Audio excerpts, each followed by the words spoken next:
সূরা ফুরকান কোরআন শরীফের অত্যন্ত গুরুত্বপূর্ণ একটা সূরা।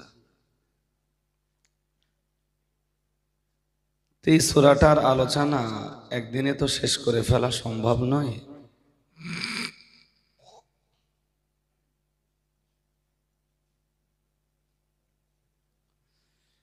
এই সূরাটার একদম শেষ রুকুতে যে আল্লাহ তার প্রিয় বান্দা হতে গেলে কি কি গুণ দরকার, আপনারা এখনো অন্যমনস্ক আছেন। অন্যমনস্কতা ছেড়ে একাগ্র চিত্তে আমার কথা যখন শুনবেন তখন কথা বুঝবেন। আর একবার বলছি,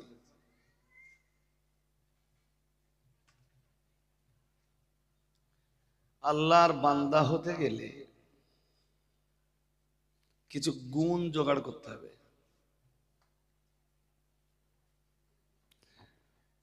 কি কি গুণ দরকার আল্লাহর একজন বান্দার ভিতরে, এটা সূরা ফুরকানের শেষ রুকুতে আল্লাহ বর্ণনা করেছেন। আপনি আল্লাহ নিজেকে আল্লাহর বান্দা বলে পরিচয় দিলেই হবে না যদি ওই গুণ আপনার ভিতরে পাওয়া না যায়।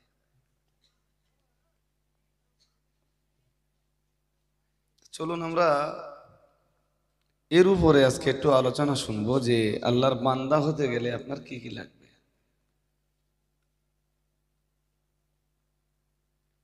যদি পৃথিবীতে আপনি আল্লাহর বান্দা না হতে পারেন,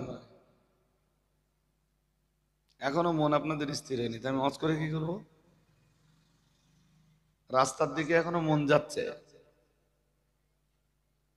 মন যদি ছটফট করে,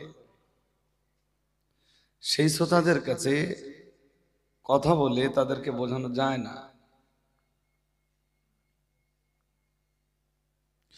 খুব স্থির মস্তিষ্ক, শান্ত ব্রেন দরকার কথা বুঝবার জন্য। আর রাস্তার ধারে তো মজলিস, গাড়ি ঘোড়া তো যাবে, কিন্তু আপনাদের মন ওদিকে যাবে কেন? গাড়ির চাইতে কোরআন শরীফের দাম বেশি।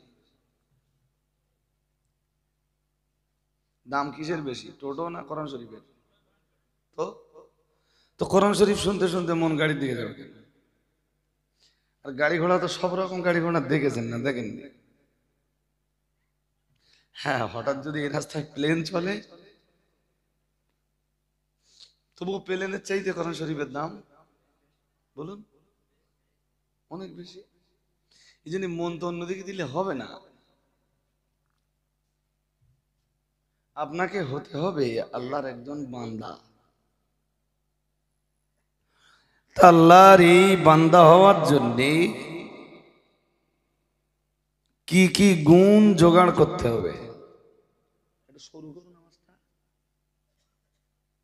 আওয়াজ এসে দেখে সেটিং করে নিতে হয় সন্ধ্যাবেলা, যে আরেকটু মোটা করলে কিরকম হচ্ছে, আরেকটু সরু করলে কিরকম হচ্ছে। আল্লাহর একজন বান্দা হতে গেলে কি কি গুণ তার ভিতরে থাকা দরকার। যদি বান্দা না হতে পারেন কি হবে? সহজ উত্তর, ফি নারি জাহান্নামা, জায়গা হবে জাহান্নাম। কোথায়?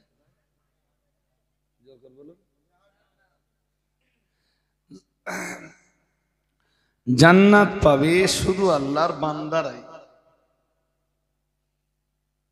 শুনছেন নাকি? কারা পাবে বলুন?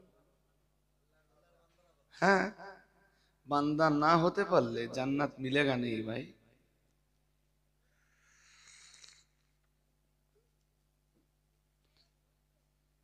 বান্দা শব্দটার আরবি হলো আব্দ। এটা মুখস্থ করতে হবে আপনাদের। আব্দ, আইন বে দাল অথবা আইন বা দাল, আব্দ মানে বান্দা। এই আব্দ শব্দটা আল্লাহর কাছে খুব প্রিয় একটা শব্দ। সুবহানাল্লাহ। আর একটু মন খুলে বলুন, খুব প্রিয় শব্দ আল্লাহর কাছে। এত প্রিয়, পৃথিবীতে আল্লাহ অগণিত নবী আর রাসূলকে পাঠিয়েছেন মানুষের হেদায়েতের জন্য। আদম থেকে নিয়ে মুহাম্মদ সাল্লাল্লাহু আলাইহি ওয়াসাল্লাম অবধি অগণিত নবী রাসূলকে আল্লাহ পাঠিয়েছেন।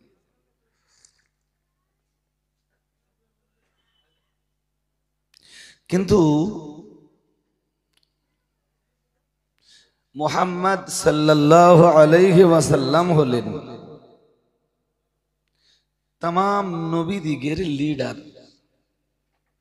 সুবহানাল্লাহ। একটু মন খুলে বলুন। এই জন্য তাকে বলা হয় সাজ্জিদুন নবিয়্যিন, সাজ্জিদুল আম্বিয়া, সাজ্জিদুর রসুল। সুবহানাল্লাহ বলুন।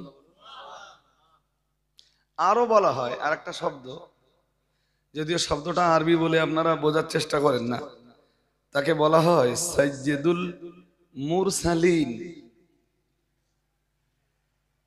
রসুল শব্দটা আপনাদের জানা, নবী শব্দটাও জানা, আম্বিয়া শব্দটাও জানা। রসুলকে আরো বলা হয় সাজ্জিদুল মুর, লিম নয় লিন, মুর। কোরআন শরীফে দেখবেন আছে সুবহান রাব্বিকা রাব্বিল ইজ্জাতি আম্মা ইয়াসিফুন ওয়া সালামুন আলাল মুরসালিন আলহামদুলিল্লাহি রাব্বিল আলামিন। আলহামদুলিল্লাহ বলুন, বলুন আল্লাহু আকবার। ঘুম পাচ্ছে আপনাদের নাকি? একটু চোখ টোক ছোট হয়ে আসতেছে, 12টা বাজে তো, কিন্তু আস্তে আস্তে আমরা ধাপে ধাপে বাড়ি একটু।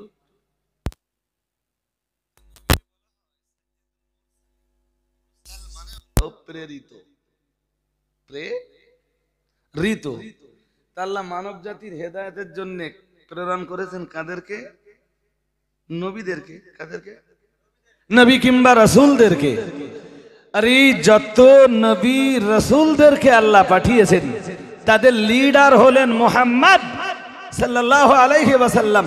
এই জন্য বিশ্ব নবীকে বলা হয় সাজ্জিদুল মুরসালিন। আর একটু মন খুলে, তাহলে তিনি সাজ্জিদুন নবীজিন, সাজ্জিদুল মুরসালিন, সাজ্জিদুর রসুল, সাজ্জিদুল আম্বিয়া, সাজ্জিদুল আম্বিয়া ওয়াল বাশার। আলহামদুলিল্লাহ। কোরআন শরীফে আল্লাহ আমাদের নবীর বহু জায়গায় প্রশংসা করেছেন।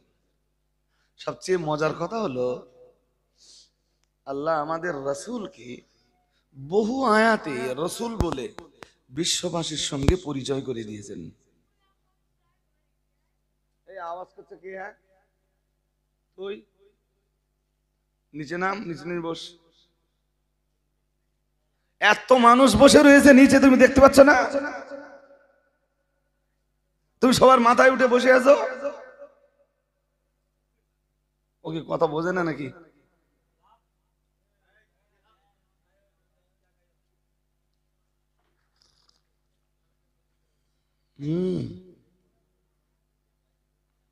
এত মানুষ নিচে বসে আছে, উনি মাথার উপরে বসে আছে সবার।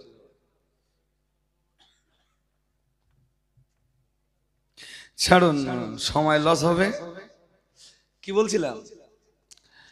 কোরআন শরীফের বহু আয়াতে আল্লাহ আমাদের নবীকে মুহাম্মদ সাল্লাল্লাহু আলাইহি ওয়াসাল্লামকে বিশ্ববাসীর সঙ্গে রাসূল বলে পরিচয় করিয়ে দিয়েছেন। আপনি তাকে রাসূল বলে মানলেন কি মানলেন না, রাসূল বললেন কি বললেন না, ওতে আল্লাহরও কিছু এসে যায় না, নবীরও কিছু এসে যায়। নবীকে রাসূল বলে বিশ্বের দরবারে পরিচয় করিয়ে দিয়েছেন আল্লাহ নিজে। একটু মন খুলে আমি একটা দুটো আয়াত পড়ি, দেখেন আয়াতের সারমর্ম তাই দাঁড়াবে। নাম্বার 1, ওমা মুহাম্মাদুন ইল্লা রাসূলুন কদ খালাত মিন ক্বাবলিহির রাসূল। সুবহানাল্লাহ। আর একটু মন খুলে আবার একটা আয়াত পড়ি, মা কানা মুহাম্মাদুন আবা আহাদিম মির রিজালিকুম ওয়ালাকির রাসূলুল্লাহ। আমাদের নবীকে রাসূলুল্লাহ বলে পরিচয় দিচ্ছেন আল্লাহ নিজে।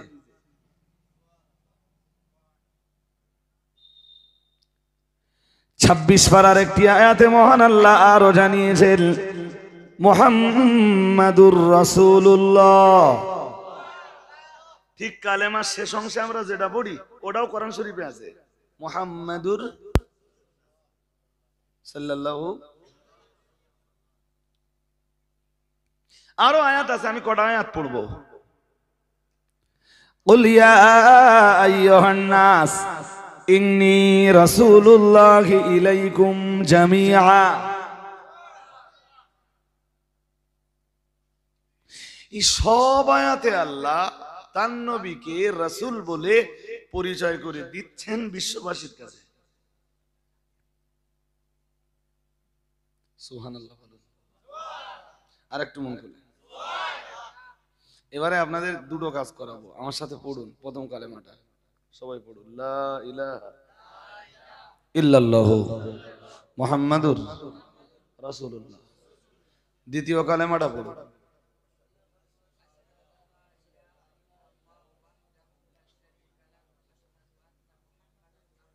বেশ সবাই পড়তে পারেননি, এই জন্য আমার সাথে আবার একটু পড়বেন, আশহাদু আল্লা ইলাহা ইল্লাল্লাহু ওয়াহদাহু লা শারীকা লাহু ওয়া আশহাদু আন্না মুহাম্মাদান আবদুহু ওয়া রাসূলুহু। একদম শেষে কি বললেন? আবদ আগে না রসুল আগে? আবদ আবদ আবদ মানে কি ভুলে গেছেন? আরে এতক্ষণ ধরে কি বোঝাচ্ছিলাম? আবদ মানে আল্লাহর বান্দা। তো যে আল্লাহ কোরআন শরীফের বহু আয়াত দিয়ে মুহাম্মদ সাল্লাল্লাহু আলাইহি ওয়াসাল্লামের ব্যাপারে বিশ্ববাসীর সঙ্গে পরিচয় করিয়ে দিয়েছেন, মুহাম্মদ সাল্লাল্লাহু আলাইহি ওয়াসাল্লাম আল্লাহর রাসূল। সুবহানাল্লাহ। কালেমা শাহাদাতের ভিতরে সেই আল্লাহ আমাদের সঙ্গে নবীর আরো পরিচয় করাচ্ছেন, মুহাম্মদ সাল্লাল্লাহু আলাইহি ওয়াসাল্লাম। আমরা কি বলছি? ওয়া আশহাদু আন্না মুহাম্মাদান আবদুহু ওয়া রাসূলুহু। আমি আরো সাক্ষ্য দিচ্ছি যে, প্রথমে আমরা সাক্ষ্য দিচ্ছি আল্লাহ ছাড়া কোনো উপাস্য নেই। তারপরে আরো সাক্ষ্য দিচ্ছি যে নিশ্চয়ই, এদিকে মনোযোগ আছে তো নাকি? মনোযোগ না থাকলে বলে বুঝবেন না। আমরা আরো সাক্ষ্য দিচ্ছি যে নিশ্চয়ই হযরত মুহাম্মদ সাল্লাল্লাহু আলাইহি ওয়াসাল্লাম আল্লাহর ঠিক করে বলেন, আবদুহু। আবদ আগে না রসুল আগে? তাহলে আগে আল্লাহর বান্দা, তারপরে তিনি রসুল, তারপরে তিনি। আরে বাবা আবার বুঝুন, কালেমায়ে শাহাদাতে কি বলা হয়েছে? ওয়া আশহাদু আন্না মুহাম্মাদান আবদুহু ওয়া রাসূলুহু। এইটা বলা হয়েছে নাকি রাসূলুহু ওয়া আবদুহু? আগে রসুল না আগে আবদ? আগে বান্দা, তারপর সুবহানাল্লাহ বলুন। এই জন্য বলেছি বান্দা শব্দটা আল্লাহর কাছে খুব প্রিয়। তা তো বটেই। আবদ মানে গুলাম, গুলাম। আগে আবদ হতে হবে আপনাকে। কোনো দাম নেই ডাক্তারের, ডাক্তার যদি আবদ না হতে পারে কোনো দাম নেই আলেমের, আলেম যদি আল্লাহর আবদ না হতে পারে। পীর সাহেবের কোনো দাম নেই, পীরজাদার কোনো দাম নেই যদি সে আল্লাহর আবদ না হতে পারে। আপনি বুঝতে পারতেছেন না শব্দটা কত ভাইটাল? যে আল্লাহ নবীর শানে রসুল শব্দের আগে আপ শব্দের ব্যবহার ঘটাচ্ছেন।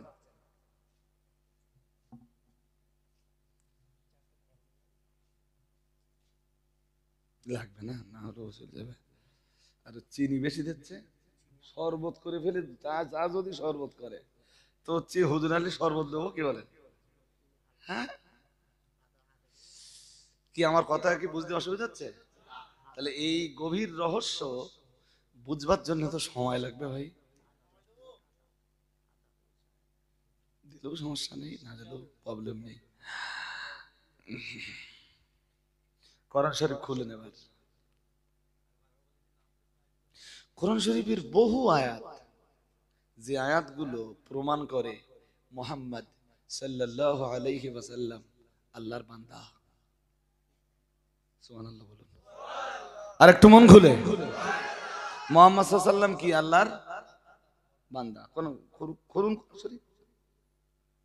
আমি দু তিনটে দৃষ্টান্ত দিচ্ছি, আমি তো সব জানি না ভাই, অত জ্ঞান আমার নেই।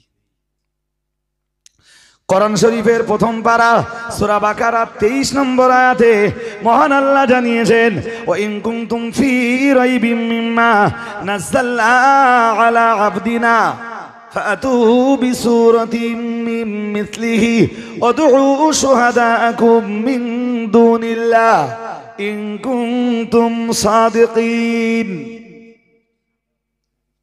আল্লাহু আকবার বলুন, সবাই বলুন।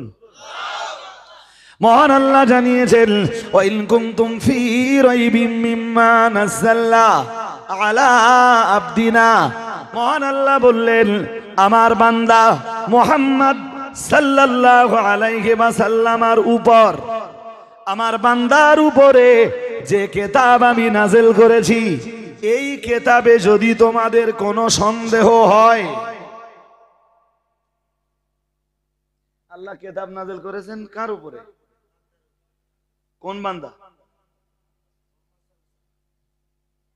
এখানে আল্লাহ বললেন না ওয়া ইন কুনতুম ফী রাইবিম মিম্মা নাযালনা আলা রাসূলিনা, এটাও বললেন না ওয়া ইন কুনতুম ফী রাইবিম মিম্মা নাযালনা আলা মুহাম্মাদিন, এটাও বললেন না।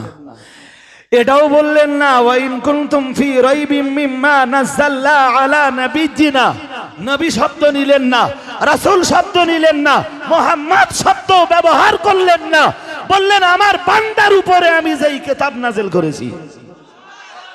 আর একটু মন খুলে আপনাকে বুঝতে হবে বান্দা শব্দ আল্লাহর কত প্রিয়।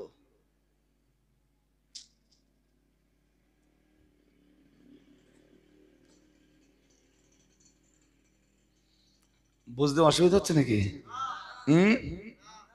তাহলে আল্লাহ কোরআন নাযিল করেছেন তার বান্দার উপরে, তার, হ্যাঁ, তিনি তো মহান বান্দা।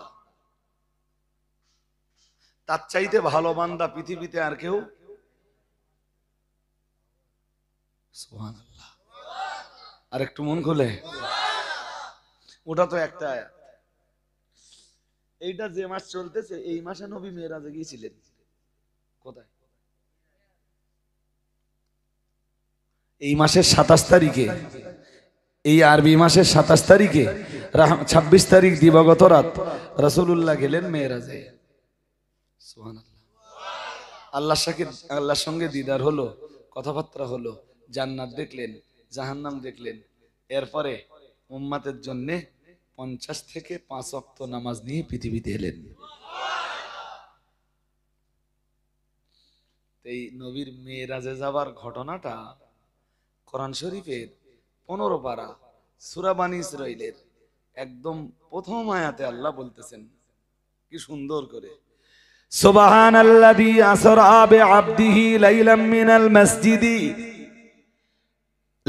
মিনাল মাসজিদিল হারাম ইলাল মাসজিদিল আকসাল্লাযী বারাকনা হাওলাহু লিনুরিয়াহু মিন আয়াতিনা ইন্নাহু হুয়াস সামিউল বাসীর। মেরাজের ঘটনা বর্ণনা আল্লাহ কি বলতেছেন, মানেটা শুনুন একটু। সুবহানাল্লাযী আসরা, পবিত্র সেই আল্লাহ যিনি তার কোন এক বান্দাকে পরিভ্রমণ করিয়েছেন রাত্রি বেলায় মসজিদে হারাম থেকে মসজিদে আকসা পর্যন্ত। আর একটু মন করে, এখানে যে শব্দটা ব্যবহার করলেন আল্লাহ, আব্দ না রাসূল, আবার বললেন বান্দারে, এইটা বললেন না তার রাসূলকে, এইটা বললেন না তার নবীকে, কি বললেন? তার বান্দাকে। তার সেই বান্দাকে মেরাজে কি ভাবতেছেন আমি গেছিলাম নাকি? মেরাজে নিয়ে গেছেন আল্লাহ কারে? বিশ্ব নবীকে। সুবহানাল্লাহ। কিন্তু কোরআন শরীফে পরিচয় দিচ্ছেন আল্লাহ তাকে কি বলে? সুবহানাল্লাহ বলুন, আর একটু মন খুলে বলুন। হাজিরিনে মজলিস, মনে রাখুন কোরআন শরীফের 18 পারায় আরো একটা সূরা রয়েছে মিয়াজি, যেই সূরাটা 18 পারায় শুরু করেছেন আল্লাহ, 19 পারায় যে শেষ করেছেন। সূরাটার নাম হলো সূরাতুল ফুরকান। মহান আল্লাহ জানিয়েছেন, তাবারাকাল্লাযী নাযালাল ফুরকানা আলা আবদিহি লিয়াকুনা লিল আলামিনা নাযীরা। আর একটু মন খুলে, আরো আওয়াজ দিয়ে আল্লাহ বলতেছেন তাবারক। তাবারকের মানে বোঝেন? বরকত দেওয়ার ক্ষমতা আছে যার। আমি কি বরকত দিতে পারি? বরকত দিতে পারেন কে? নরেন্দ্র মোদীর ক্ষমতা আছে বরকত দেওয়ার? মমতা দিদির ক্ষমতা আছে? কোন নেতার ক্ষমতা আছে? বরকত দানের ক্ষমতা শুধু কার? একজনেরই আছে, তিনি কে? সবাই জোর আওয়াজে বলুন, কে? কোরআন শরীফে এটা আল্লাহ বলতেছেন, তাবারাকাল্লাযী নাযালাল ফুরকান। আল্লাহ বরকত দাতা কেন? আলু চাষ হয় না? একটা আলু 8 ফাল করে ছোট্ট 1 ফাল বসিয়ে দিচ্ছেন, আর তাতে আলু হচ্ছে কতটা? সুবহানাল্লাহ বলুন। বরকত দিচ্ছে কে? একটা সরিষার দানা থেকে চারা বের হচ্ছে, আর একটা গাছে যা শস্য হচ্ছে আপনি গুনতে পারবেন না। সুবহানাল্লাহ কয় না? বরকত হচ্ছে, বরকত দিচ্ছেন কে? আল্লাহু আকবার বলুন। এই জন্য আল্লাহ মহান, এই জন্য আল্লাহ কি? এই জন্য আল্লাহরে ডাকুন আল্লাহু আকবার। আরো আওয়াজ দিয়ে বলুন আল্লাহু আকবার। না কি ভাবতেছেন যে চাষ আমরা করি? আল্লাহ পাকের কোরআন ওটাও জানিয়েছে, আফারাআইতুম মা তাহরুসুন আনতুম তাজরাউনাহু আম নাহনুস সারিউন। আমি এই পর্যন্ত যত কথা বলতেছি সব কোরআন শরীফ থেকে। এই ভাইটা ঘুমিয়ে পড়েছে, ঘুম কারো দেখলি না? আমার ঘুম পায় তখন। উফ, সন্ধ্যাবেলা যখন বাড়িতে বেরিয়েছি, তা ভাই এত ঘুম পাচ্ছে, আমার মনে হচ্ছে না যে আমি ওয়াজ করতে পারবো আজকে। আর এখন তো অনেক ভালো আছি আলহামদুলিল্লাহ, তবু কারোর ঘুম দেখলি বলে আমার ঘুম লাগবে। রাত দিন, ডে নাইট সমান তালে পরিশ্রম। তাতে এই পর্যন্ত যা বলেছি, অন্তত কোরআন শরীফের 8টা 10টা আয়াত তোমার পড়া হয়েই গেছে নাকি? হয়নি? কতক্ষণ ওয়াজ করেছি আমি? কোরআন থেকে আমি ওয়াজ করবো আর শ্রোতা মণ্ডলী ঘুমোবে, ওই শ্রোতার কাছে রজল হিসাব ওয়াজ করে না।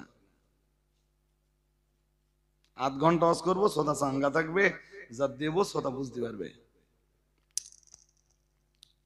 মন দিয়ে কথা শুনুন আমার। ঘুম ভাবটা বলেছি, উঠে বলেছি 1 ঘন্টা ওয়াজ করবো, 1 ঘন্টা মন দিয়ে শোনেন দিন।